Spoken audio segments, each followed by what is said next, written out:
लेकिन कोई व्यक्ति विशेष ये समझता हो, उसको ये गलतफहमी हो कि उमेश कुमार किसी के सामने झुक जाएगा, तो हमारा इतिहास सभी को पता है। हम लड़ने वाले लोग हैं, झुकने वाले लोग नहीं। जानकारी नहीं है, मैंने भी सोशल मीडिया और खबरों के माध्यम से ही मुझे पता लगा कि उनको लूज मोशन लगे हुए हैं 2-3 दिन से और उनका इलाज चल रहा है। मैं तो ईश्वर से प्रार्थना करूंगा कि जल्दी स्वस्थ हो और अपने घर लौटें।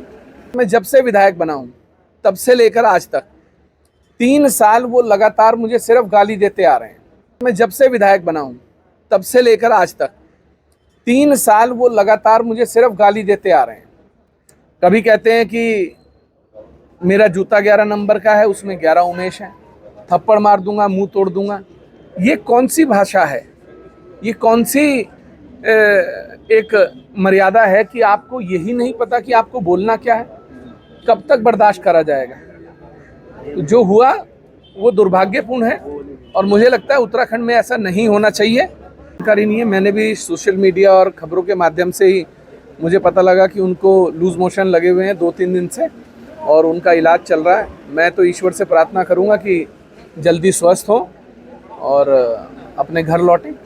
देखिए, टिकैत साहब ने जिस दिन बयान जारी किया कि 2 पक्षों में जो विवाद है, इस विवाद को हम ख़त्म कराएंगे, उस दिन के बाद मैंने कोई स्टेटमेंट जारी नहीं की। अगर एक देश का कोई प्रतिष्ठित व्यक्ति अपने घर से 2 लोगों के विवाद को निपटाने के लिए निकला है तो हमें उसका सम्मान करना चाहिए। वो मेरे घर आए, मेरे से उन्होंने कहा कि भाई मैं चाहता हूं कि इस प्रकरण में दोनों तरफ से शांति हो। तो हमने उनसे कहा कि उनकी जिम्मेदारी कौन लेगा? उन्होंने कहा मैं लूंगा, मैं मिलकर आया हूं। मैंने कहा अगर आप जिम्मेदारी ले रहे हैं और कल को कोई बात होगी तो आपको मेरे साथ खड़े होकर प्रेस कॉन्फ्रेंस करनी पड़ेगी। वो उस बात के लिए भी तैयार थे। मेरे घर पर मैंने उनसे ये वादा किया कि जो सर्व समाज तय करेगा, क्योंकि उनके साथ कई बिरादरी के लोग थे, सर्व समाज के लोग आए थे और एक सम्मानित प्रतिष्ठित व्यक्ति अगर आपके घर आए तो आपका फर्ज बनता है कि आपको सम्मान करना है।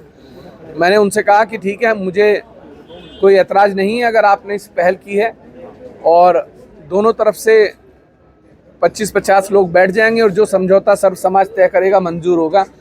अगले दिन ही सुबह सोशल मीडिया पर एक पोस्ट देखने को मिली जिसमें लिखा था कि तुम कहाँ के चौधरी हो, किस मुल्क के चौधरी हो, कहाँ के चौधरी बने फिर रहे हो, तुम्हें किसने कहा कि तुम हमारा फैसला कराओ। तो टिकैत जी को भी 24 घंटे में इस बात का एहसास हो गया कि वो गलत जगह पर हाथ डाल दिया उन्होंने। तो खैर, हमने टिकैत जी को उस समय वादा किया था, हम आज भी अपने वादे पर कायम हैं और क्षेत्र में शांति बनी रहे इसके लिए मैंने कई बार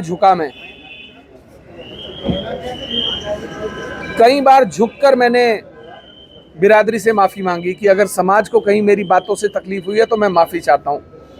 लेकिन अगर आप कहें कि मैं आपके महल पर आकर आपसे माफ़ी मांगूँ या आपसे माफ़ी मांगूँ तो मैं झुकने वालों में से नहीं हूँ और ना मुझे कोई झुका सकता। मैं झुका बिरादरी के लिए, समाज में शांति व्यवस्था बनाए रखने के लिए। लेकिन कोई व्यक्ति विशेष ये समझता हो, उसको ये गलतफहमी हो कि उमेश कुमार किसी के सामने झुक जाएगा, तो हमारा इतिहास सभी को पता है। हम लड़ने वाले लोग हैं, झुकने वाले लोग नहीं।